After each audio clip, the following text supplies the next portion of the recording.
प्रिय मीन राशि वालों, कुछ घटनाएं बिना वजह की होती हैं, कुछ तकलीफें ऐसी होती हैं जिनका कोई इलाज नहीं दिखाई देता, और कुछ डर ऐसे होते हैं जो दिखाई नहीं देते लेकिन हर समय पीछा करते रहते हैं। शायद आपको भी कहीं ना कहीं ऐसी अनुभूति हो रही होगी कि हम कुछ गलत नहीं कर रहे, लेकिन फिर भी ना जाने क्यों सारी चीजें हमारे पीछे पड़ी हो। आप मेहनत कर रहे हो लेकिन उसका फल किसी और को मिलता हुआ नजर आ रहा है। आप सच्चे हो, अपनी जगह बिल्कुल सही हो, लेकिन फिर भी आपको गलत समझा जा रहा है। तो समझना है और संभलना है, क्योंकि आज आपको इसी विषय के बारे में वृहद रूप से बताने वाला। दरअसल 18 मई 2025 को केतु देव ने परिवर्तन लिया। केतु अब तक 1.5 साल से आपके दाम्पत्य जीवन को प्रभावित किए हुए थे, मैरिज हाउस को, बिजनेस को, डेली इनकम को, व्यापारिक संबंधों को, और साथ ही आपके विदेशी गतिविधियों को प्रभावित किए।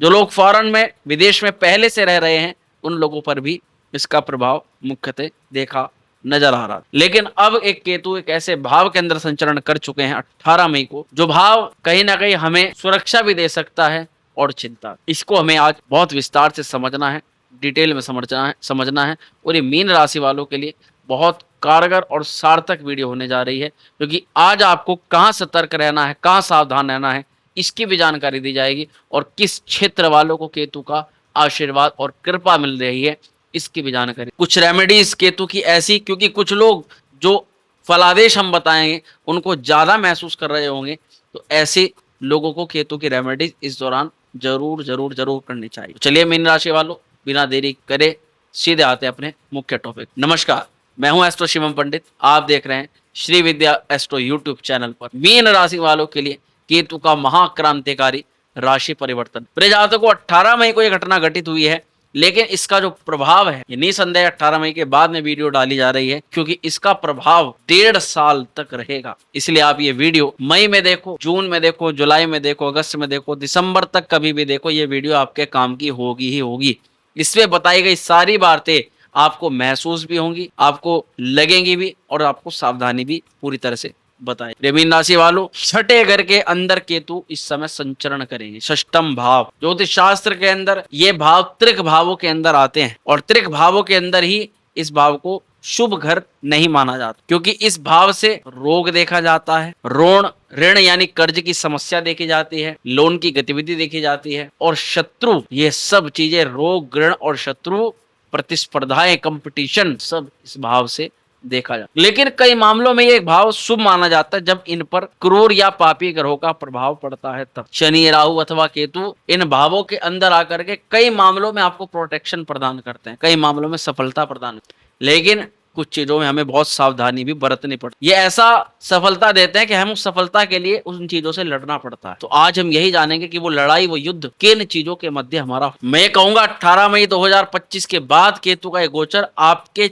छुपे हुए शत्रुओं को आपके सामने, आपसे रूबरू करवा। शत्रु कौन है, बीमारी क्यों बढ़ी है, पैसा क्यों अटक गया है, इन सभी प्रश्नों के जवाब आपको ये केतु इस छठे घर के अंदर गोचर के बाद ही प्रदान कर सकते। तो प्रिय जातकों, केतु का ये गोचर षष्टम स्थान में होने जा रहा है, इसलिए इसके बारे में आज चर्चा करना बहुत ज्यादा जरूरी है। छठा भाव रोग, ऋण, शत्रु, संघर्ष, जॉब, नौकरी और सेवा का भाव माना जाता है। साथ ही इसी भाव से देखी जाती है कंपटीशन यानी प्रतियोगी परीक्षाओं की स्थिति। लेकिन केतु एक बड़ा रहस्यमय प्लेनेट होता है। इसका काम होता है कटौती करना, अधूरापन देना। ये ग्रह गहराई में ले जाता है और व्यक्ति को सोचने पर विवश कर देता है कि मेरे साथ में ये चीजें क्यों हो रही हैं। यानी केतु का रहस्य अब आपके साथ में जो दिक्कतें चल रही हैं, परेशानियां चल रही हैं, उनसे जुड़ाव केतु कराने वाले हैं, और वहां के जितने भी जो कॉजेज हैं, जो कारण हैं, उनको सामने लेकर के आने वाले। जब ये षष्टम स्थान में केतु आते हैं तो इसके दो प्रकार के रिजल्ट मिलते हैं, पहला संघर्ष और दूसरा विजय। तो सबसे पहले अब हम पॉजिटिव साइन की शुरुआत करेंगे कि इसके पॉजिटिव क्या इंपैक्ट हो सकते हैं। षष्टम स्थान पर केतु के प्रभाव होने से सबसे पहला पॉजिटिव साइन यह है कि अब हमें शत्रुओं पर विजय प्राप्त हो सकती। शत्रुओं के प्रति एक अद्भुत संघर्ष शक्ति आपकी बढ़ने वाली है। लड़ाई से, विवाद से अब आप डरने वाले नहीं हो। लेकिन सबसे ज्यादा इसका गुड इम्पैक्ट पड़ेगा छिपे हुए शत्रुओं पर। छिपे हुए शत्रु को आप उनकी एक्टिविटीज को पूरी तरह से कंट्रोल करने वाले। कुल मिलाकर केतु यहाँ पर छुपे हुए शत्रुओं को नष्ट ही कर देता है और साथ ही आपको मानसिक रूप से मजबूती भी प्रदान करता है। दूसरा प्लस पॉइंट यहाँ पर यह है कि लंबे समय से चल रहे शारीरिक रोगों में केतु मुक्ति प्रदान करा, या तो उसका इलाज मिल जाता है या जिस परेशानी या बीमारी का अब तक कारण नहीं पता लग पा रहा था उसका कारण सामने आ जाता है, और कारण जब सामने होता है तो फिर निदान भी शुरू हो ही जाता है। अगर आपको मुख्य रूप से स्किन, गैस्ट्रिक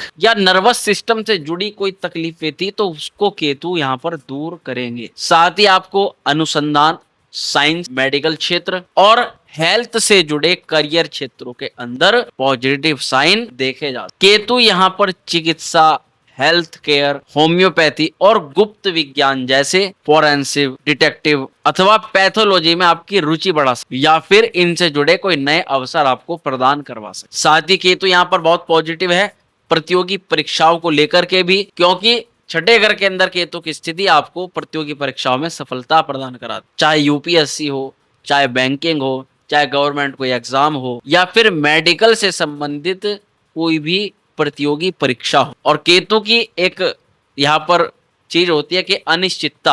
आप सोच के बैठोगे कि नंबर लगने वाला है, वहां पॉजिटिव रिजल्ट दिखवाएगा। आपको जहां पर अनुभूति होगी कि मेरा नंबर नहीं आएगा, वहीं पर केतु गेम चेंज कर दे। पर बशर्ते आपकी मेहनत सच्ची होनी चाहिए, लगन होनी चाहिए, तो आपका कार्य, आपकी मेहनत जरूर सफल। पांचवा यहाँ पर लाभ है मानसिक परिपक्वता और सेवा भाव। ये जो समय केतु का छठे स्थान में आना, ये आपको मैं से ऊपर उठ करके, यानी केवल मैं ही नहीं हूं, समाज में करुणा, दया, लोगों की भलाई करना सर्वोत्तम एक सुख प्रदान करता है। ये केतु आपको कहीं ना कहीं लोगों की समस्या का समाधान करने पर विवश कर सकता है और इसी से आपको कोई नई अपॉर्चुनिटी का जन्म दे सकता है। जैसे कई लोगों के पास कुछ सॉल्यूशंस होते हैं और वो किसी ना किसी क्षेत्र के अंदर व्यक्ति का दिमाग उन क्षेत्रों में ज्यादा चलता है। बहुत प्रबल संभावना ऐसे में बनती है कि व्यक्ति ऐसी प्रॉब्लम्स का निदान करने में बहुत ज्यादा एक्सपर्ट होता है। लेकिन अब इसके दूसरे पहलू को हम समझते हैं। कौन से पहलू को? केतु के प्रभाव। अब तक हमने केतु के शुभ प्रभावों के बारे में बात करी, लेकिन अब सावधानियां हमें क्या बरत। सबसे पहला तो अनदेखी बीमारियां और गलत डायग्नोस्टिक्स। केतु कहीं ना कहीं जब तक हम रिसर्च पर नहीं जाते, अच्छे से डायग्नोसिस नहीं कराते, तो कुछ का कुछ पकड़ लेते हैं। यानी दिक्कत इस हाथ में है, पकड़ लेंगे इस हाथ। इसीलिए किसी भी बीमारी में आपको अच्छे से डायग्नोस करना बहुत जरूरी है। बिना डायग्नोस किए अपने आप कहने सुनने पर या केवल बोलने पर इलाज शुरू कर देना मेरे हिसाब से इस समय सही नहीं रहे। इस समय अगर ऐसा हम करते हैं तो उससे एलर्जी बढ़ सकती है, नर्व डैमेज इशू हो सकते हैं या फिर फिजियोमेट्रिक डिसऑर्डर देखे जा सकते हैं। दूसरे पॉइंट पर केतु हमें यहाँ पर ओवर एंजाइटी प्रदान करा।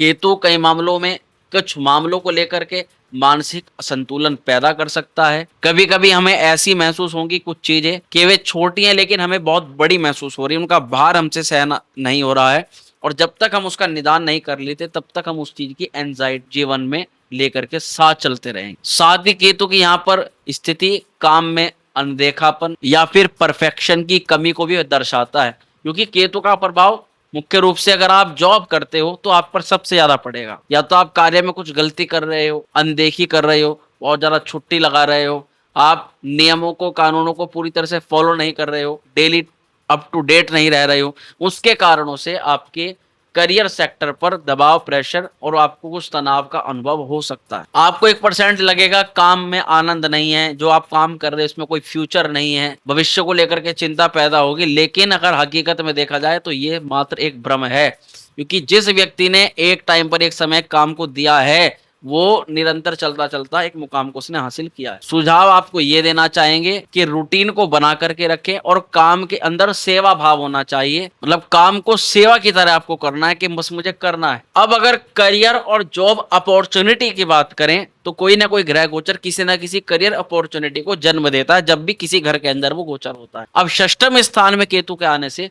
कुछ करियर अपॉर्चुनिटीज खुलने वाली हैं, खुल सकती। हमारा ये हमें समझना है कि अगर हम किसी करियर को चुनना चाहते हैं और वो इन करियर से संबंधित है तो आने वाले 1.5 साल के अंदर या उससे भी आगे आपको भविष्य में बहुत जबरदस्त लाभ मिल। जैसे सबसे पहले नंबर पर हेल्थ और वेलनेस आती है, यानी हेल्थ से जुड़े जितने भी प्रकार के तमाम तरह के बिजनेस हैं, करियर अपॉर्चुनिटी है, वे सब। उदाहरण के तौर पर एक तो बता देते हैं, जैसे नर्स हो गया, डॉक्टरी विभाग हो गया, थेरेपिस्ट हो गया, मुख्य रूप से फिजियोथेरेपिस्ट हो गया, होम्योपैथी डॉक्टरी की पढ़ाई हो गई, अथवा बहुत सारी अन्य चिकित्सा पद्धतियां, आयुर्वेद भी है, बहुत सारी चीजें, हेल्थ भी है, जिम भी है, शरीर को स्वस्थ न्यूट्रिशनिस्ट भी है, बहुत सारी चीजें अपने अपने आप दिमाग लगा लो। ये सारी करियर अपॉर्चुनिटी फिलहाल जन्म ले रही हैं। दूसरा पॉइंट आता है इन्वेस्टिगेशन। इन्वेस्टिगेशन डिपार्टमेंट में जैसे कि पुलिस हुआ, मिलिट्री हुआ, आर्मी हुआ, डिटेक्टिव हुआ, साइबर सिक्योरिटी हुआ, या फिर जैसे डॉक्टरी विभाग में पैथोलॉजी लैब हो गई, जो रिसर्च, जो फॉरेंसिक हो गया।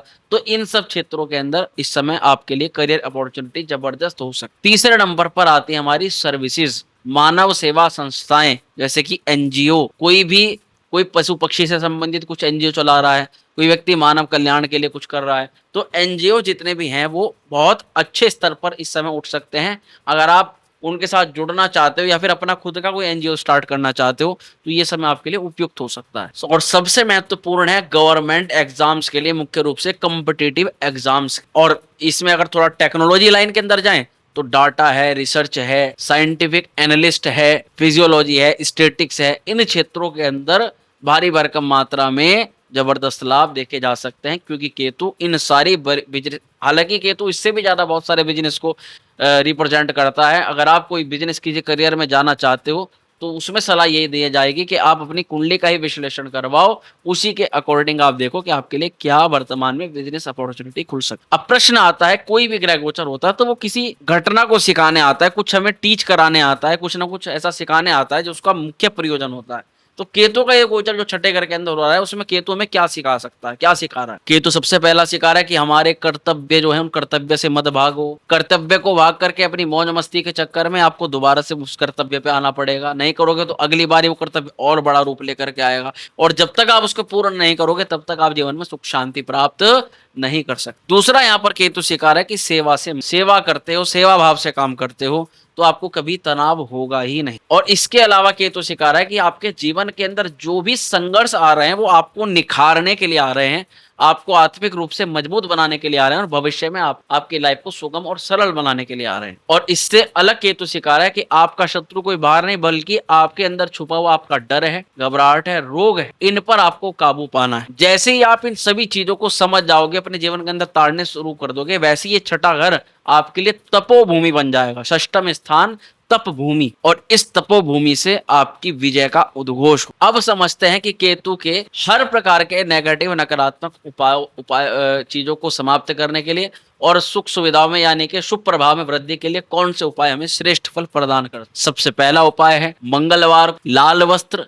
मसूर की दाल, और अगर आपका मन करे तो रक्तदान भी कर सकते हैं। साथ ही आप केतु के लिए केतु मंत्र का जाप कर सकते हैं, ओम केम केतवे नमः। साथ ही कुत्तों को, अपाहिजों को भोजन या वस्त्र दान कर सकते हैं, इससे भी आपको अद्भुत लाभ प्राप्त हो सकता है। अब कुछ विशेष सलाह आपको देना चाहेंगे, स्वयं को सेवा में कर्म योगी के रूप में आप देखो, और नकारात्मकता और आत्मसंदेह से ऊपर उठने का प्रयास करो। साथ ही इस दौरान कोई ऐसा नया स्किल सीखने पे जोर लगाओ जिससे आप दूसरे लोगों की कुछ मदद कर सको या दूसरे लोगों की किसी समस्या का समाधान कर सको। तो कुल मिलाकर के निष्कर्ष ये निकलता है कि केतु आपको आपके अंतःकरण के शत्रुओं से सामना करवाएगा जो आपके खुद के अंदर छुपे हुए। ये आपको आत्मनिर्भरता, साहस और सेवा से जुड़ने का एक बहुत प्रबल मौका प्रदान कर। अगर आप आत्मा की आवाज को सुनते हो तो ये समय आपको जीवन के असली उद्देश्य से मिला सकते। तो प्रिय मीन राशि के जातकों, ये था संपूर्ण फलादेश आपकी राशि को लेकर के। वीडियो पसंद आई हो तो लाइक करिएगा,